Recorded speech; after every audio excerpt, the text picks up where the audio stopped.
बिस्मिल्लाहिर्रहमानिर्रहीम। अस्सलाम वालेकुम। आप देख रहे हैं सॉल्यूशन। मैं हूँ दानियाल हारून। पिछली नशिस्त में हमने बात की थी जब पीटीआई का जलसा इस्लामाबाद में होना था, और उससे पहले हमने बात की थी, और अब पीटीआई का जलसा लाहौर मीनार पाकिस्तान पे होगा। सवाल ये पैदा होता है, क्या जलसा होगा? मुझे ऐसा लगता है जलसा होगा। क्या फिर अफरा तफरी, जो जैसे कि पहले जलसों में भी हुई है, इस दफ़ा भी लगता है ऐसा ही है कि अफरा तफरी होगी, गिरफ्तारियाँ होंगी, ये सब होंगी। बार बार अपनी वीडियोस में फिर मैं एक ही बात पर दोहरा रहा हूँ कि रुजू करना है। ये जो आप कर रहे हैं, गिरफ़्तार कर लिया, ये सब कर लिया, इससे लोग बाज नहीं आते। लोग अपना माइंड बना चुके। लोग मुझसे कहते हैं कि कहा जाता है कि लोग ख़ानदान करप्ट हैं, भर दिया गया इमरान ख़ान की जानिब से, या इस्टेब्लिशमेंट पर इल्ज़ाम लगाते हैं हमारे दो ख़ानदान कि इन्होंने भर दिया लोगों के जहनों में। ऐसा नहीं है। लोग समझ गए। असल में ये डिलीवर भी नहीं कर सके। अब तो सारी पावर्स के साथ है ना, अब क्यों डिलीवर नहीं कर पा रहे? अभी भी ना आहल, अभी भी नहीं कट्टू, अभी भी निकम में, अब क्यों डिलीवर नहीं कर पा रहे? सारी पावर्स होने के बावजूद भी अभी भी डिलीवर नहीं कर पा रहे। मैं पहले भी ये बात कह रहा था और मैं अब इसको एक मर्तबा फिर दोहरा रहा हूँ। इन दोनों ख़ानदानों में सलाहियत नहीं है। ना पहले थी, ना अब है, और कभी मतलब जब थी नहीं तो हम तवक्को कर ही नहीं सकते। अब पाकिस्तान की कौम का मुतालबा है कि ये पावर में नहीं रहने चाहिए। पहली बार एक ऐसा मुल्क जिसमें कंट्रोल्ड हर चीज़ रहती हो, वहाँ अवाम ने आज़ाद उम्मीदवारों को जितवा दिया 180 के करीब। इसका मतलब है कि ये कौम की अब बस हो चुकी है, क्योंकि डिलीवर नहीं हो रहा ना, कुछ भी नहीं हो रहा। हमारे फोकसेस क्या हैं? आईनी तरमीम। शर्म नहीं आती, शर्म नहीं आती। शर्म क्यों नहीं आ रही? ऐसा ऐसा डीएनए, कौन सा डीएनए कि इसमें शर्म नहीं आ रही? ये डीएनए कहाँ बना है इसमें शर्म नहीं आ रही?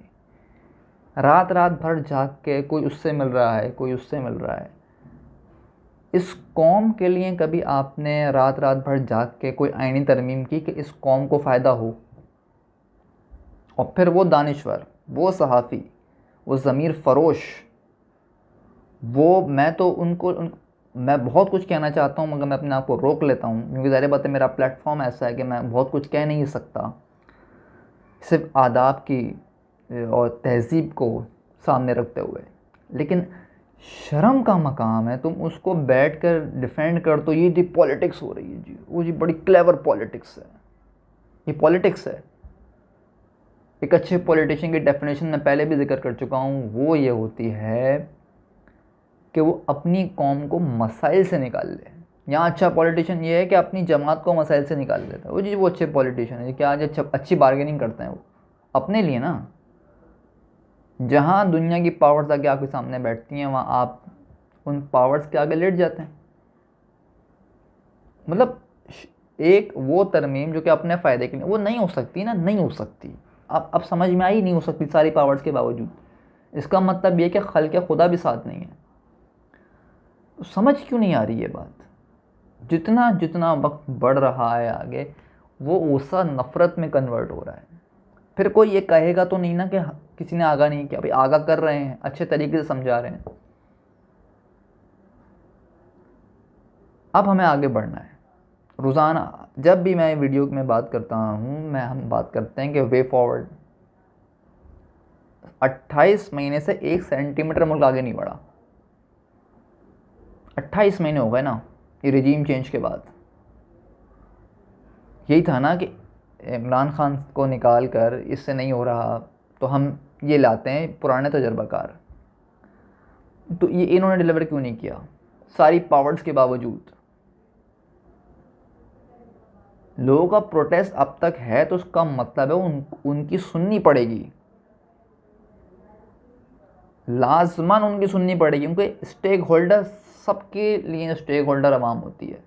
जिसके पीछे सपोर्ट नहीं है वो कुछ नहीं कर सकता, और सपोर्ट सिर्फ एक आदमी के पीछे है। उसको तस्लीम करना है। अख्तलाफात तो जब करेंगे ना, जब वो बंदा पावर में आ जाएगा, गलत फैसले कर रहा, उसके 3 साल को मैं कितना रखूँ बैठ के? इसमें 1 से 1.5 साल तो कोरोना का है, जिसमें उसने कारकर्दगी बेहतरीन दिखाई है। 50 साल की 2 नस्लों की ने जो इस मुल्क के साथ किया, उसका हिसाब मैं किससे लूँ? कौन देगा वो हिसाब? और अभी भी जो हो रहा है वो कौन देगा हिसाब? ये नौजवानों का, मुल्क का, रियासत का वक्त ज़ाया हो रहा है। कंट्रोल कर लो, कंट्रोल कर लो। यार कानून बनाओ ना, तो अब वही बात है ना, ये माफिया है। कानून बनाओ, कौम के लिए बनाओ। भागो रात को, कौम के लिए भागो। अपने मफाद के लिए तुम रात दिन में जाग के भाग सकते हो। कोई एक काम इस मतलब पाकिस्तान में हम डेवलपमेंट क्या समझते हैं कि कोई लाखों करोड़ रुपए का मंसूबा बनाकर आप दे दो, वो पॉलिसी बनाओ, सिस्टम बनाओ। अब वही बात है, मैं किसके आगे अपना सर मारूं जाके? मैं किसको समझा रहा हूँ जिनके अंदर कैपेसिटी नहीं है? अब कैपेसिटी नहीं है, वो काम कुछ नहीं कर सकता। दुनिया में डिक्टेटर्स, माफियाज टाइप के लोगों ने गवर्नमेंट्स की हैं, डिलीवर भी किया है। हसीना वाजी ने डिलीवर किया है। सिर्फ कुछ मैटर्स के ऊपर लोगों ने जाके जो है वो, जब उनकी बस हो गई तो उन्होंने उठा के फेंक दिया। कर्नल कज़ाफ़ी, लीबिया वाला, डिलीवर करा उसने भी। लेकिन यहाँ तो कुछ है ही नहीं, और प्लस इनको प्रोटेक्ट किया जाता है हमारे अकाबरीन की जानिब से। मैं फिर बात कह रहा हूँ कि सपोर्ट बेस्ड आवाम होती है, वो ये 1 पार्टी सिस्टम आ जाएगा, 2, इतनी पार्टी सिस्टम है तो मुल्क में फसादी हो रहा है ना। उससे कोई सब इकट्ठा तो नहीं हो रहा है। एक पे इनकी शक्लें देखते हो, बाकी के तो सब। अब सिर्फ मैं इसकी बात नहीं कर रहा पीपल्स पार्टी और PMLN की, मैं तमाम छोटी मोटी सियासी जमातें, वो जिनके साथ इस पूरे ग्रोह का हिस्सा है, PDM का, ये सब फारिग हैं। और सब फारिग हैं, वो नहीं कर सकते। ये फेल्ड पॉलिसी है कि छोटे छोटे प्रेशर ग्रुप्स बना दो। अब छोटे छोटे प्रेशर ग्रुप्स बनाकर ये गलत पॉलिसी है। ये गलत पॉलिसी है कि 2 बड़ी सियासी जमातें बनाओ, आप प्रेशर ग्रुप्स बना दो। तमाम सियासी जमातें लाइमलाइट में होनी चाहिए। क्योंकि जनरल हमीद गुल साहब की हमशीरा ने आज़ाद डिजिटल में इंटरव्यू दिया जनाब सलमान दुरानी साहब को, और इसमें उन्होंने कहा कि हमने इमरान खान साहब को ऐसा प्रेशर ग्रुप रखा था, इनको ये नहीं कहा था कि आप पावर पॉलिटिक्स में जाएं। What nonsense. प्रेशर ग्रुप आप बना रहे हो तो उस प्रेशर ग्रुप को बोल दोगे कि भाई यहाँ तक ही पॉलिटिक्स करोगे।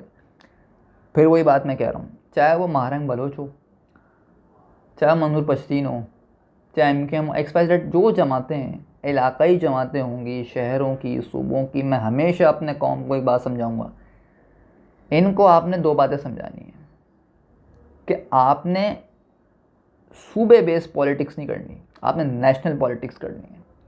अगर आपके सूबे का, शहर का, इलाके का मसला है तो उसको भी आपने ट्रांसलेट करना है पूरे पाकिस्तान के अंदर। इसी तो कहते हैं पॉलिटिक्स, ताकि आपके मसले की आवाज़ हर तबका उठाए। ये कॉमन सेंस की बात क्यों समझ नहीं आती? ये बस हर एक ने दीवार लगा के अपना अलग कुंभा बनाया हुआ है कि वो वहाँ नहीं जाएगा, वहाँ नहीं जाएगा, वहाँ नहीं जाएगा। इसलिए जो बात अजीब लगती है अकाबरीन को कि एक जो सोहेल वड़ाई साहब फरमाते हैं कि 1 पार्टी सिस्टम आ जाएगा, वो सब। अब आपने उस 1 पार्टी के ख़िलाफ़ कौम, यानी कि पाकिस्तानी आवाम को धुतकारा है। पाकिस्तान की हुकूमत ने, पाकिस्तान के तमाम अकाबरीन ने, इख्तलाफात होते थे, गिरफ्तारियाँ होती थी पहले भी, लेकिन ये क्या तरीक़ेकार है कि आप उसको उठा लो घर से, उसको उठा लो घर से, उसको उठा लो घर से। और आम लोग, एक मौक़िफ़ रखने वाले लोग, वो नफ़रत में क्रिएट हो गई ये चीज़। उससे चीज़ ख़त्म नहीं होती। सामने वाला आपसे माफ़ी मांग ले, तलबगार हो जाए माफ़ी का, तो उसका ये मतलब नहीं होता कि उसने आपसे वाकई माफ़ी मांग ली। उसके जहन में नफ़रत बैठ जाती है। It is as simple. अब द वे फॉरवर्ड इज़, अब ये क्या हरकत हैं के तरमीम के लिए अब ज़रा बात है दोबारा ट्राई करेंगे, समझ क्यों नहीं आ रही। हरकतें कर ली, अब पूरा मुल्क बैठ के देख रहा है, ओह सियासी फैसले हो रहे हैं मुल्क में, ओह वाह। कोई एक इंसान कह के ये क्या हो रहा है मुल्क के अंदर, कोई एक सहाफ़ी बैठ के ज़रा शर्मिंदा करे हुकूमत पाकिस्तान को कि ये क्या है, बोले जाके सबसे कि ये क्या है भाई, समझ ही नहीं आती। मतलब कोई एक जहन का इस्तेमाल पता नहीं क्यों कर पा रहे हैं या नहीं कर पा रहे, मुझे समझ ही नहीं आ रही। माफिया मुल्क नहीं चलाएगी, मैंने पहले भी समझाई थी बात। ये मसला इमरान खान का नहीं है, या आज कौम बोल दे कि नहीं इन दोनों ख़ानदानों का एहतसाब नहीं होना चाहिए, तो इमरान खान साहब कहेंगे क्या, या वो स्टैंड लेंगे? ये कौम का मुतालबा है कि आपने माफिया के ख़िलाफ़ उठना है, खड़े होना है, ये कौम का मुतालबा है, पाकिस्तानी कौम चाहती है। वो निकलती क्यों नहीं है, एहतजाज क्यों नहीं करती, वो उनका अपना मसला है, लेकिन कौमी मुतालबा यही है। ये मुल्क के नुकसान हो रहा है, इसे किसी एक इदारे का नुकसान नहीं हो रहा। तो हमें समझना है, क्योंकि ये फ्यूचर ये लोग हैं, ये सियासतदान और ये दो ख़ानदान, ये फैमिली लिमिटेड कंपनी ये नहीं चला सकती, केओस होगा। ये माफिया है, ये रोकती है, ये ऐसी चीज़ें क्रिएट करेगी जिससे फसाद होगा। क्योंकि एक ग्रोह को जब अपनी चोरी बचानी हो तो वह हाथ पाँव मारेगा, तो वो ये नहीं देखेगा कानून क्या है, आइन क्या है। बहुत आइन की बातें हो रही हैं। इलेक्शन क्यों नहीं कराए थे जब पंजाब की गवर्नमेंट और केबीके की गवर्नमेंट डिसॉल्व की गई थी, क्यों नहीं कराए थे इलेक्शन? क्यों खड़े नहीं हुए हमारे इदारे? ये गलत है। और वो उसमें वहाँ फ़ायदा कौन, अरे पता है इनको डेफिनेटली नुकसान था, वो पता चल गया 8 फरवरी को, तभी नहीं कराया इलेक्शन। तो 8 फरवरी का मैंडेट, इकरारुल हसन साहब ने इस मैंडेट के हवाले से बड़ी अच्छी उन्होंने एक वर्ड को एलेबरेट किया नादिर अली के पॉडकास्ट में। उन्होंने कहा नंगी धांधली हुई है। वो बहुत ज़्यादा साइड नहीं लेते किसी जमात की भी, या क्योंकि पीटीआई के अगेंस्ट ही रहते हैं वो। ये बड़ा शर्मिंदगी का लफ्ज़ है कि एक कौम को खुल्लम खुल्ला उनको ये बताया गया कि आपकी कोई अहमियत नहीं है इस मुल्क के अंदर। कौम ने लेकिन फ़ैसला कर लिया है, अब वो होगा जो पाकिस्तान के अवाम चाहेंगे। हमें आगे बढ़ना है, तो इस तमाम चीज़ों को इस कौम ने पहले इस मुसीबतों को समेटना है, फिर पॉलिसी बनेगी, फिर जब पॉलिसी बनती है तो कंसेंसस डेवलप करना पड़ता है, फिर कौम आगे बढ़ती है। तो बहुत बहुत टाइम है इसमें कि कौम को 1 पॉइंट एजेंडे पे लेकर आना है। यूनिटी बहुत ज़रूरी है, उसके लिए वफाक को मजबूत करना पड़ेगा, मेरा ये मशवरा। सुबह ये पॉलिटिक्स नहीं चल सकती, फेल्ड हो गई 18वीं तरमीम, और आपने कौम को डिवाइड कर दिया 18वीं तरमीम के बाद। अभी नहीं, अब नहीं 18वीं तरमीम आगे पीछे होनी चाहिए ना, क्योंकि अब तो केबीके में भी किसी की गवर्नमेंट है। इसलिए तो मैं आपसे कह रहा हूँ कि एहतसाब होना है, इसके बगैर तो मुल्क नहीं चल सकता। और और कब तक इस तमाम मुसीबतों को अपने सर पे लेके चलेंगे? Time to get enough is enough. जलसे के बाद आपने सूरत हाल देखी, पकड़ दकड़, और अब गुफ्तगू, लोग बात कर रहे हैं गुफ्तगू बड़ी ठीक है, मजम्मत वाली गुफ्तगू होगी, लेकिन उस जमात के साथ ना, जिस जमात के साथ बहुत जुल्म हुआ है, इतना तो किसी जमात के साथ नहीं हुआ, खुल्लम खुल्ला हो रहा है। और चलो उस जमात की जो अपोजिट साइड हो वो बड़ी इंस्पिरेशनल हो, वो तो मतलब कौम शक्ल भी देखना नहीं चाहती, और उस पर हम ये कहें कि नहीं नहीं नहीं बड़ी ख़राब ज़बान इस्तेमाल कर रहा है KBK का वज़ीर आला, उस वो जो ज़बान इस्तेमाल कर रहा है वो तो कुछ भी नहीं है। आप ज़रा आए ना, माइक उठाएं ना, पूछें कौम से इनके बारे में राय लें ज़रा। पर जो कौम ज़बान इस्तेमाल करेगी वो TV पर चल नहीं सकती, सोशल मीडिया पे भी चल नहीं सकती मेरे ख्याल में, तो शायद थोड़े दिन चलेगी वो, उस पर भी स्ट्राइक लग जाएगी। तो बड़ा गुस्सा पाया जाता है लोगों में, उस गुस्से को समझना है। जलसा होगा नहीं होगा ये तो देखा जाएगा।